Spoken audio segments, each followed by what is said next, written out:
দেওয়া লাগবো। তো ওই হিসাবে আমি মানে ৫,০০০ টাকা দেওয়া আমরাও মুখ্যমন্ত্রীও জুবিনের ন্যায় চাইছেন।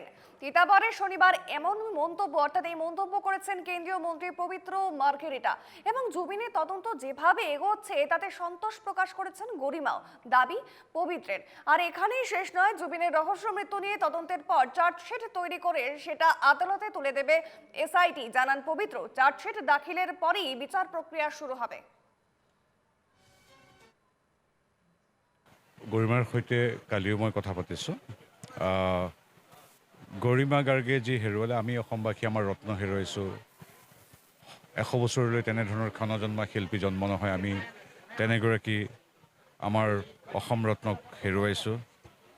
প্ৰত্যেকৰে ক্ষতি, কিন্তু গৰিমাৰ তাতোকৈ বেছি ক্ষতি। এতিয়া তাৰ মাজতো আমি আমাৰ কামবিলাক কৰিছোঁ লাহে লাহে, কিন্তু গৰিমাৰটো হয়তো প্ৰতি মুহূৰ্তত নিজৰ মানুহজনৰ অনুপস্থিতি আমৃত্যু অনুভৱ কৰি থাকিব। গতিকে তেওঁৰ কথাটো সুকীয়া, তেওঁৰ দুখৰ লগত আমাৰ কেতিয়াও হেৰি নহয়। গতিকে স্বাভাৱিকভাৱেই তেওঁৰ দুখটোৰ লগত একো বেলেগ পাতিবলগীয়া নাই।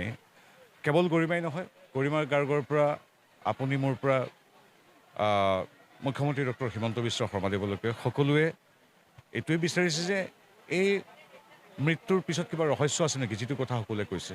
গতিকে ৰহস্য উদঘাটনৰ অপেক্ষাত আমি সকলো আছোঁ।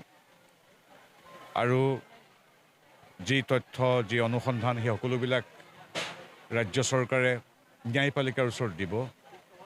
তাৰপিছত ন্যায় ব্যৱস্থাটো আৰম্ভ হ'ব।